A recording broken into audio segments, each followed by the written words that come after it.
Good morning दोस्तों। जैसा कि हमने कल मानचित्र के बारे में बात करी थी कि मानचित्र क्यों महत्वपूर्ण है और उसका रोल है ना। अब ये मैंने एक ड्रा मैप खींचा है, एमपी का बनाया है। और इसमें क्या है कि ये टाइम टेकिंग बहुत ज़्यादा था, मैंने इससे टाइम बहुत ज़्यादा वेस्ट हो जाएगा, दैट्स वाई आई राइट। अब ये सारे के सारे पठार हैं, इनके बारे में हम चर्चा करेंगे। ज्योग्राफी का वो वाला पोर्शन जो मैंने फर्स्ट क्लास में आपको बताया था, पहली क्लास में मैंने बताया था कि मध्य प्रदेश के भौतिक विभाजन हमने किए थे उसमें। अब मध्य प्रदेश के भौतिक विभाजन में 3 पार्ट में हमने एमपी को डिवाइड किया था, जिसमें पहला central highlands, central Indian highlands थे, तो मध्य भारत के उच्च मैदान। दूसरे में सतपुड़ा मेकल श्रेणी थी और तीसरे में बघेलखंड का पठार था। ठीक है, तो ये आप उसमें देखना, उसमें मिल जाएगा। अब हम पहला वाला पार्ट यहाँ से लेते हैं मध्य प्रदेश की डिटेल स्टडी करने के लिए। पहला वाला पार्ट सेंट्रल इंडियन हाईलैंड्स। तो मध्य भारत के उच्च मैदान में ये 5 चीज़ें हम देखेंगे। कौन सी? मालवा का पठार, मध्य भारत, बुंदेलखंड, रीवा पन्ना का पठार और नर्मदा सोन वैली। ठीक है, तो मालवा का पठार हमारा आज का मेन जो स्टडी करेंगे हम, मालवा का पठार। अब यहाँ से जब शुरुआत हो रही है तो हम कुछ चीज़ें इंपॉर्टेंट जो हैं वो देख लेते हैं। देखिए, मालवा का पठार जो है सबसे बड़ा पठार है और ये मध्य प्रदेश के कुल क्षेत्रफल का लगभग 28% है, 28% है। और इसका जो क्षेत्रफल है वो 88,222 वर्ग किलोमीटर है। ठीक है, और इसकी जो मेन चोटी है वो सिगार 881 मीटर है। दूसरी जाना पाव है, जाना पाव, ठीक है, जो 850 के आसपास है, 854 है, ऐसा कुछ। ठीक है, तो हाँ, एक चीज़ मैं आपको इम्पोर्टेंट ये बताना था कि मैप देखिए, जैसे ये मध्य प्रदेश का मैप है। अब आपको ये पता होना चाहिए यहाँ पे कि किधर कौन सा स्टेट लगा हुआ है। ठीक है, ये बहुत इंपॉर्टेंट चीज़ है, यहाँ से हर बार क्वेश्चन आते हैं, तो मैं आपको शॉर्टली बता देता हूँ। ये वाला जो क्षेत्र है, ये यहाँ पर राजस्थान, उत्तर प्रदेश इधर, और देखिए यहाँ तक उत्तर प्रदेश की सीमा है। यह सिंगरौली है, यहाँ पर सिंगरौली, ये आपके काम आएगा, थोड़ा देख लीजिएगा इसको। यहाँ पर सिंगरौली है ना। तो सिंगरौली से नीचे छत्तीसगढ़, छत्तीसगढ़ बॉर्डर, छत्तीसगढ़ की बाउंड्री यहाँ तक आते हुए ये बालाघाट है, बालाघाट। इट मीन्स बालाघाट जिले की सीमा महाराष्ट्र और छत्तीसगढ़ दोनों को छूती है। ये यहाँ से एमएच कर देता हूँ, महाराष्ट्र।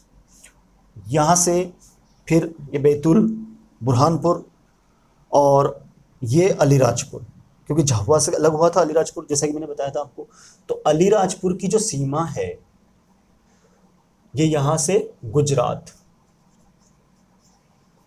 गुजरात, ये वाला पार्ट गुजरात। तो अलीराजपुर की सीमा महाराष्ट्र और गुजरात दोनों को छूती है।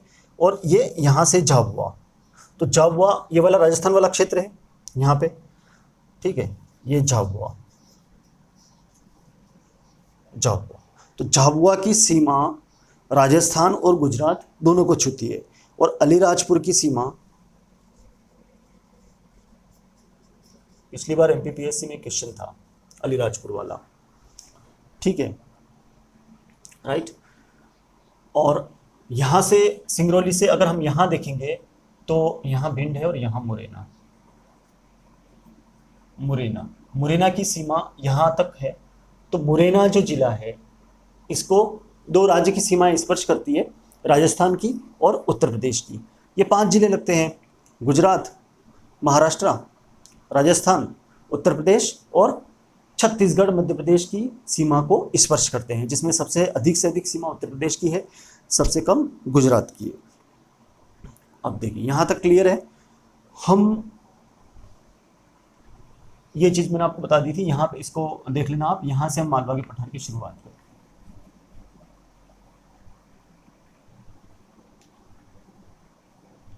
जितना आप मैप की हेल्प लेंगे उतना जल्दी आपको समझ में आएगा सारी चीजें। ठीक है, अब हम कौन सा भी पठार अगर पढ़ेंगे तो पठार के लिए मैं आपको सिनॉप्सिस बता रहा हूं, शॉर्ट फार्मूला जो सारे के सारे वहां से हम देखेंगे। पठार के लिए कुछ पॉइंट्स: भौतिक क्षेत्रफल,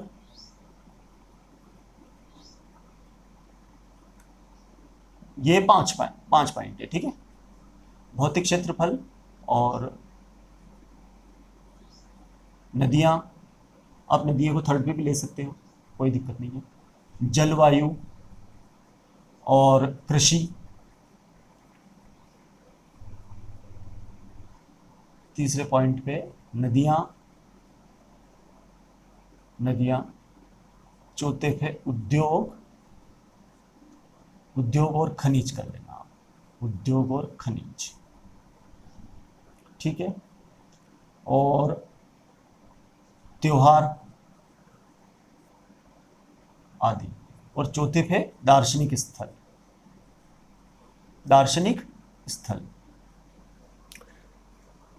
छह हो गए।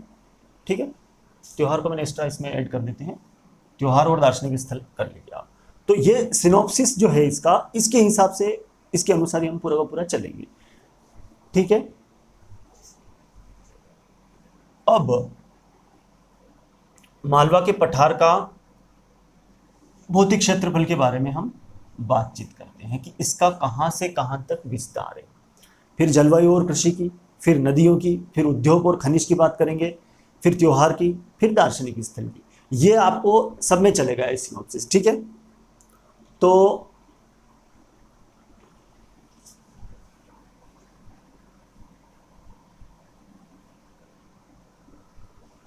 अब यहां से पहला इसका मालवा का पठार का क्षेत्रफल, पहला वाला भौतिक क्षेत्रफल मालवा के पठार में। अब इसमें जिले कौन कौन से आते हैं? नंबर 1 यहां से शुरुआत कर दीजिए आपकी। 88,222 वर्ग किलोमीटर पर मालवा का क्षेत्र फैला हुआ है ना। इसके ये कुल क्षेत्रफल, मध्य प्रदेश के कुल क्षेत्रफल का 28% है। और यहाँ की हाईएस्ट जो चोटी है वो सिगार है 881। यहाँ से पूरा डिटेल आप पढ़ना चालू करें, लिखिए आप। ठीक है, अब इसके बाद में इसमें कौन कौन से जिले आते हैं? धार, उज्जैन, देवास, झाबुआ, अलीराजपुर, रतलाम, भोपाल, सीहोर, सागर अशोकनगर तक इसका विस्तार है। इधर आपका राजस्थान वाले क्षेत्र में आगर है ना। तो ये 10 से 12 जिले इसके अंतर्गत आते हैं। ये हम लिखेंगे भौतिक क्षेत्रफल में। अब बस आपको ये पता होना चाहिए कि इसके अंतर्गत कौन कौन से जिले आ रहे हैं। विदिशा है ना, जहाँ गंजबासौदा बहुत ही प्रसिद्ध है। तो गंजबासौदा में एशिया की सबसे बड़ी ग्रेन फैक्ट्री है, अनाज की फैक्ट्री है। तो ये सब बताऊंगा मैं अभी आपको, जब हम पॉइंट टू पॉइंट जब नीचे चलेंगे तब मैं आपको बताऊंगा। ये उद्योग उसमें आएगा, उद्योग वाले चैप्टर में गंजबासौदा वगैरह, और जब सबसे हाई टेम्परेचर भी वहाँ का रहता है। अब देखिए नंबर 2, दूसरा वाला जो पॉइंट था, दूसरे वाले पॉइंट में आप देखिए कि जलवायु और कृषि। ठीक है, पहले में ये सारे के सारे जिले और इसका क्षेत्रफल और इन चीजों के बारे में हमने मालवा के पठार के बारे में जाना। ठीक है, अब जलवायु और कृषि आप देखेंगे तो इधर जो है, जो पूर्वी मध्य प्रदेश है, ठीक है, दक्षिण पूर्वी मध्य प्रदेश या पूर्वी मध्य प्रदेश, उधर वर्षा अधिक होती है, रेनफॉल अधिक होता है। इधर यहाँ पर ये वाला जो बेल्ट है, ये राजस्थान वाला और ये वाला जो बेल्ट है, मतलब हमारा मालवा का पठार से लगाकर मध्य भारत के पठार से जुड़ा हुआ, यहाँ पर अगर आप देखेंगे तो यहाँ पर 60 से 75 सेंटीमीटर औसतन वर्षा होती है। ठीक है, 60 to 75 मिलीमीटर रेनफॉल। ठीक है, और उधर आप देखेंगे ये वाला पूर्वी वाला जो क्षेत्र है, ठीक है,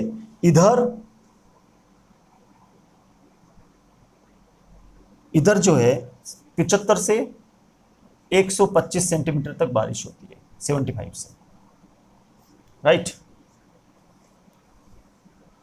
75 से 125 सेंटीमीटर। अब आप देखिएगा कि यहाँ ये वाला जो क्षेत्र है, तो यहाँ 75 से 125 सेंटीमीटर, जिसमें आपको सब वेरिएशन देखने को मिलेंगे कृषि से लगाकर, क्योंकि कृषि कितने सेंटीमीटर वर्षा में कौन कौन सी फसल होती है, ये सबसे इंपॉर्टेंट चीज़ है हमारे लिए। अब देखिए जलवायु और मौसम में क्या अंतर है, what is the difference between climate and weather. Climate और वेदर का ये कॉन्सेप्ट है कि जहां पर लगभग 50 साल और इससे ऊपर एक जैसा क्लाइमेट रहता है उसको ही हम जलवायु कह रहे हैं। एक जैसा मतलब जहां बहुत अधिक कोई घटनाएं परिवर्तन नहीं होता है वहां की जलवायु में, टेम्परेचर में वो एवरेज टेम्परेचर हर बार रहता है। तो लॉन्ग टर्म के लिए हम जलवायु को उपयोग में लाते हैं, और शॉर्ट टर्म के लिए हम वेदर जो कि मौसम होता है, मौसम सर्दी गर्मी, ये वेदर। तो यहाँ पर ये वर्षा का भी एक कारण है। देखिए मध्य प्रदेश में सबसे अधिक वर्षा, फिर मैं वही बोल रहा हूँ कि मैप का बहुत महत्वपूर्ण रोल है यहाँ पे। मध्य प्रदेश में सबसे अधिक वर्षा दक्षिण पश्चिम मानसून से होती है। दक्षिण पश्चिम मानसून कहाँ से? अरब सागर से। अब देखिए जैसे कि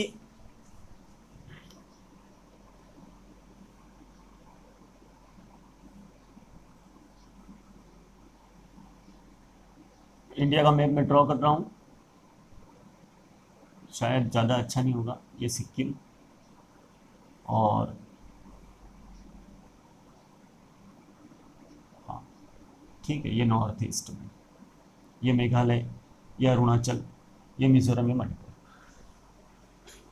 तो ये गुजरात है ना यहाँ से। तो ऐसे अब मैप में मैं आपको जलवायु के बारे में बात कर रहा हूँ कि जलवायु पे आते हैं हम लोग, कि उतना अच्छा नहीं है मैप ड्रा किया हुआ लेकिन यहाँ मैं चीज देखते हैं। देखिए ये बंगाल की खाड़ी, राइट, और ये अरब सागर।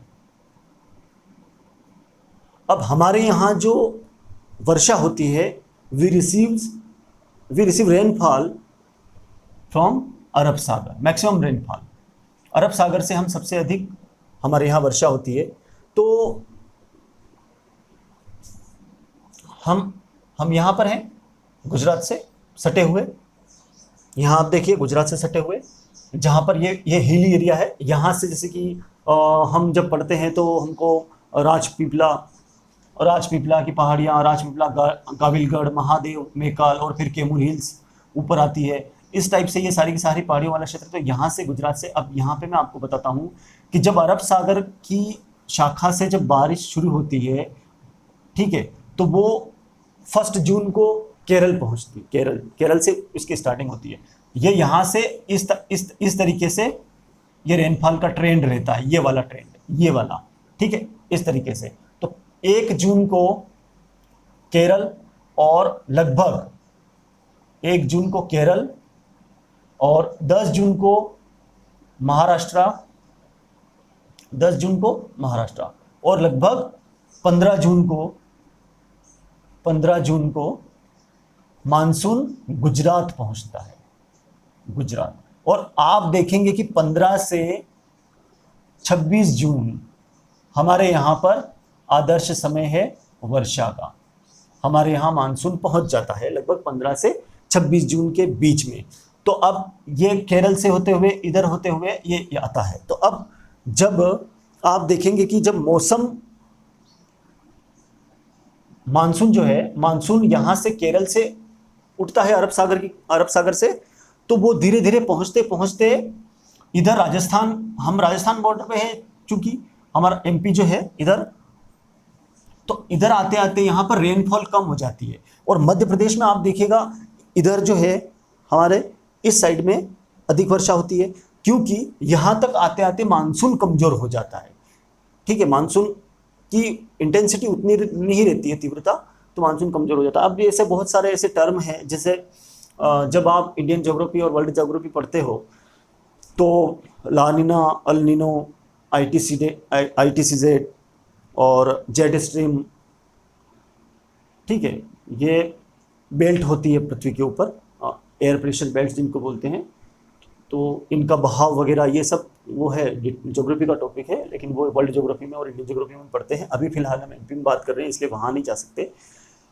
तो वापस हम यहीं आते हैं कि ये जो वर्षा का जो कारण है, आपको कॉन्सेप्ट समझ में आया होगा आई होप, कि यहाँ 60 से 75 के बीच में ही हमारे इस वाली क्षेत्र में कम क्यों वर्षा होती है। हमारे इस वाले मध्य प्रदेश में हमारे ये वाला जो पार्ट है, यहाँ पर 75 से 125 सेंटीमीटर वर्षा जो है वो क्यों होती है। ठीक है, क्योंकि यहाँ आते आते मानसून यहाँ मजबूत रहता है, लेकिन धीरे धीरे आते आते इधर मानसून जो है वो कमजोर पड़ जाता है। इसलिए पंचमढ़ी में सबसे अधिक वर्षा रिकॉर्ड की गई है। ठीक है, अब मालवा के पठार के बारे में, वापस एग्रीकल्चर के बारे में, जलवायु वाला जो ये मैटर था। ठीक है, अब कृषि के बारे में, कृषि के बारे में आप जानते हैं कि यहाँ सोयाबीन सबसे अधिक होती है। हाँ, एक चीज़ और इम्पोर्टेंट मैं आपको बताता हूँ कि जलवायु से रिलेटेड जो है मालवा के लिए, मालवा की जलवायु के बारे में फाहियान, जब फाहियान वाज ए चीनी ट्रेवलर, चीनी यात्री था, चाइनीज ट्रेवलर। तो जब फाहियान भारत में आया था चंद्रगुप्त द्वितीय के समय, जब यहाँ पर गुप्त एम्पायर था, तो Chandragupta, when Fahien came in India in at the time of, when Chandragupta came in India at the time of Chandragupta second, he said कि the climate of Malwa is the best climate in the world. Malwa का जो climate है वो दुनिया का सबसे best climate है, ये फाहियान सेड, फाहियान ने कहा था। तो यहाँ की जलवायु बहुत ही उच्च जलवायु है, ये चीज़ मुझे याद आई थी। अब हम एग्रीकल्चर की बात कर रहे थे, सोया स्टेट, मध्य प्रदेश जैसे सोया स्टेट है, तो इसका लगभग 75% सोयाबीन हमारे यहीं पर होती है, मालवा बेल्ट में ही होती है, 2/3। ठीक है, 75%। यहाँ पर मंदसौर एकमात्र अफीम उत्पादक जिला, और गेहूं की खेती बहुतायत होती है। कृषि के बारे में हम लिखेंगे तो ये सारी चीज़ें लिखेंगे कि गेहूं की खेती। और अच्छा, एक चीज़ और मैं इंपॉर्टेंट आपको बता दूं कि ये जो है डिफॉरेस्टेड एरिया है, ये वाला मध्य प्रदेश का ये वाला जो क्षेत्र है ये डिफॉरेस्टेड एरिया है, मतलब यहाँ पर जंगल अधिक नहीं है। जबकि आप ये वाला क्षेत्र देखेंगे तो यहाँ पर आपको इस वाले क्षेत्र में बहुत अधिक जंगल ही जंगल मिलेगा। ठीक है, तो इधर साल, सागौन, मध्य प्रदेश में साल और सागौन सबसे अधिक से अधिक मात्रा में साल और सागौन मध्य प्रदेश में पाया जाता है। ठीक है, अब ये एग्रीकल्चर के बारे में थोड़ी बातचीत हुई, ये सारा का सारा लिखना आवश्यक नहीं है, बस आपको एक कॉन्सेप्ट समझ में आना चाहिए, माइंड में एक चीज आना चाहिए कि बस इसको पढ़ना कैसे है, तो हो जाएगा क्लियर। ठीक है, अब देखिए कि हम थर्ड वाला पॉइंट, रिवर्स, नदियों के बारे में एक एक पॉइंट्स में चर्चा करने से क्या है कि उस प्लेटो का, उस पठार का हमको सारी चीज़ें धीरे धीरे क्लियर हो जाती है कि हाँ ये है। 2-3 लाइन में आप एक प्लेटो को, एक पठार को एक्सप्लेन नहीं कर सकते। ठीक है, अब बात होती है रिवर्स की। ठीक है, रिवर में चंबल, क्षिप्रा, काली सिंध और पार्वती, ये मेन नदियां हैं यहाँ की, मालवा के पठार की ये सब मेन नदियां हैं। अब देखिए चंबल जो है, चंबल नदी इंदौर जाना पाव पहाड़ी से, यहाँ से इसका उद्गम है और ये ऐसे होते हुए चंबल, इसको देखना, इसकी हमको आवश्यकता नहीं है अभी, इसको हम बिगाड़ देते हैं ताकि आपके समझ में अच्छा आए।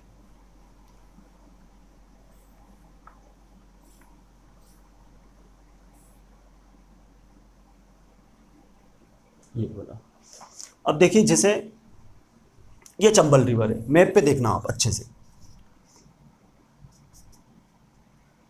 ये चंबल रिवर का उद्गम है, यहां से चंबल रिवर जाते हुए मध्य भारत के पठार से होते हुए चंबल नदी बीहड़ बनाती है यहीं पे, ये यमुना में मिल जाती है। यमुना में मिल जाती है। यमुना, यमुनोत्री उत्तराखंड, ठीक है, से यहाँ का उद्गम है। अब यमुना और गंगा थोड़ी पैरेलल बहती है, समानांतर, और फिर यमुना गंगा में मिल जाती है, ठीक है। कहाँ मिलती है? इलाहाबाद में। इलाहाबाद को हम प्रयागराज भी कहते हैं, और इससे हम गंगा जमुना सरस्वती या गंगा यमुना सरस्वती का संगम कहते हैं। अब गंगा यहाँ से गंगोत्री ग्लेशियर से निकलती है, गंगोत्री ग्लेशियर से यहाँ से निकलती है, और प्रयागराज में आकर तीनों नदियाँ मिल जाती है, गंगा यमुना सरस्वती। अब बहुत सारी चीज़ें हैं। इलाहाबाद किस लिए फेमस है? सिंहस्थ के लिए, ठीक है। सिंहस्थ का हर 12 साल में यहाँ पर आयोजन होता है, कुंभ मेला। अब यहीं से अगर हम शुरू करें तो कहाँ कहाँ सिंहस्थ का आयोजन होता है? इलाहाबाद में होता है, उज्जैन में होता है, हरिद्वार में होता है, और नासिक में होता है, नासिक महाराष्ट्र। तो ऐसी बहुत सारी चीज़ें हैं जो हम देखेंगे, आगे चली जाएगी। अभी फ़िलहाल हम बात करते हैं चंबल की, ठीक है। ये चंबल रिवर अब यहाँ से शिप्रा काकरी बरडी की पहाड़ी से निकलती है, और क्षिप्रा कहाँ मिल जाती है? क्षिप्रा मिलती है और नीचे मिल जाती है। ये क्षिप्रा चंबल में मिल जाती है, राइट। काकरी बरडी की पहाड़ी से निकलकर क्षिप्रा चंबल में मिलती है।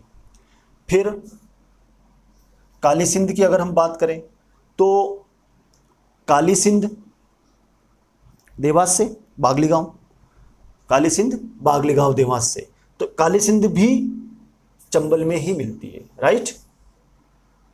ये काली सिंध बागलीगांव देवास, और ये भी इसका मुहाना, और यहाँ से जाते हुए ये भी चंबल में मिल जाती है, ठीक है। तो 3 इंपॉर्टेंट नदियाँ ये हो गई।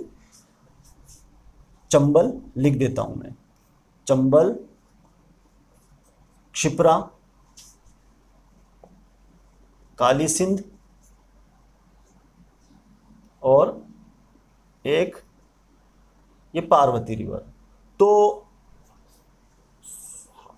पार्वती रिवर ये सीहोर में आष्ठा से निकलती है, ये आष्ठा से, ये सीहोर वाला क्षेत्र, ठीक है। ये दोनों इंदौर में पास से निकलती है, काली सिंध देवास से निकलती है, और फिर आगे आते हैं यहाँ भोपाल सीहोर जो नज़दीक है, दोनों पास है। तो यहाँ से पार्वती का उद्गम होता है, और पार्वती भी चंबल में मिल जाती है, चंबल नदी में मिलती है, ठीक है। अब बेतवा, एक और नदी देख लेते हैं जो बहुत महत्वपूर्ण है, बेतवा। ये कुमरागांव रायसेन से निकलती है, कुमरागांव रायसेन से, तो यहाँ पे रायसेन डिस्ट्रिक्ट है ना। अब रायसेन से अब ये निकलती है, तो बेतवा ये चंबल में नहीं मिलती है डायरेक्ट। बेतवा ये यहाँ पर यहीं वाला एरिया, ये मैं आपको ऊपर से ड्रा करने के लिए बताया था, नहीं तो यहाँ पर एक हमीरपुर है, जस्ट एमपी से इस साइड में एक हमीरपुर यूपी। तो बेतवा यहाँ से होते हुए डायरेक्ट कहाँ पर? यमुना में मिल जाती है।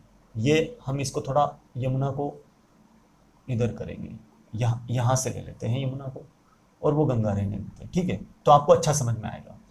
ये यमुना गंगा में मिलती है, और यहाँ पर आकर डायरेक्ट यमुना, ये चंबल यमुना में मिलती है, और यहाँ से बेतवा निकलकर वो यमुना में मिल जाती है, ठीक है।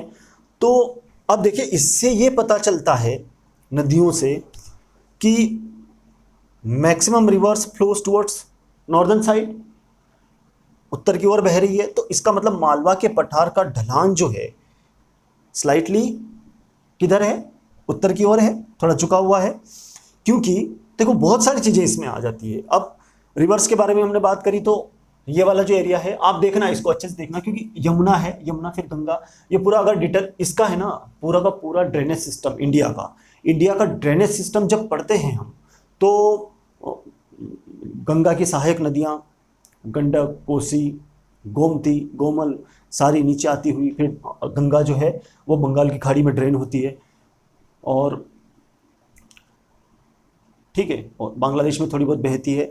तो इस तरीके से नदियों के बारे में आप देख लीजिएगा, क्योंकि ये यहाँ से ये वाला जो मैटर है ये है। अब देखिए यहाँ से थोड़ा सा उत्तर की ओर, लेकिन आप देखेंगे तो राजस्थान में यहाँ पर अरावली रेंज है, अरावली की पहाड़ियां, ठीक है, यहां पर अरावली की पहाड़ियां हैं राजस्थान में, और यहीं पर एक लूनी नदी जो है वो सबसे एक खारी नदी उसको बोलते हैं, साल्टी रिवर बोलते हैं। तो लूनी नदी जो कच्छ के रण में आकर लुप्त हो जाती है गुजरात में। राजस्थान में ऐसी बहुत सी चीज़ें, जैसे मंगला भाग्यम, ऐश्वर्या, ये तेलकूप है वहाँ पे, लूनी रिवर बहुत इंपॉर्टेंट है, बनास, ये सारी की सारी नदियाँ राजस्थान की लाइफ लाइन है। चंबल, ठीक है, चंबल में जवाहर सागर और राणा प्रताप सागर, और ये मंदसौर से हम देखते ही हैं, ठीक है। तो ये रिवर्स की बात हुई। ये अरावली वाला जो राजस्थान वाला जो पार्ट है, ये अरावली हिल्स हम अरावली और विंध्यन रेंज और अरावली दोनों बिल्कुल नज़दीक है, ठीक है, दोनों पास पास ही है विंध्यन रेंज, इसलिए थोड़ा इसका ढलान इधर है। अब ये जो अरावली की जो पहाड़ियाँ हैं, ये दिल्ली तक पहुँची हुई है, रायसीना हिल्स तक। रायसीना हिल्स निवास स्थान है राष्ट्रपति जी का। तो ठीक है, हमने रिवर्स तक अभी बात करी है। इसके बाद इसको हम मालवा का पठार पार्ट 1 है ये, ठीक है। रिवर्स के बाद में जो इंडस्ट्री और उद्योग वगैरह है, इसके बारे में हम बातचीत करेंगे पार्ट 2 में, और कुछ चीज़ें हम डिस्कस करेंगे जो जो हमारे सामने आएगी उसके बारे में हम चर्चा करेंगे। पर आपको ये चीज़ तब समझ में आएगी, मैंने आपको बताया था कि ये सारी चीज़ें तब समझ में आएगी बहुत अच्छे से। वैसे आपको समझ में तो आ जाएगी, लेकिन जब अच्छे से तब आएगी जब आपकी मैप पर पकड़ होगी। इसीलिए that's why I was saying again and again, you must have command over maps. Map के ऊपर कमांड बनाइए, बाकी धीरे धीरे सारी चीज़ें आपको क्लियर हो जाएगी। Thank you.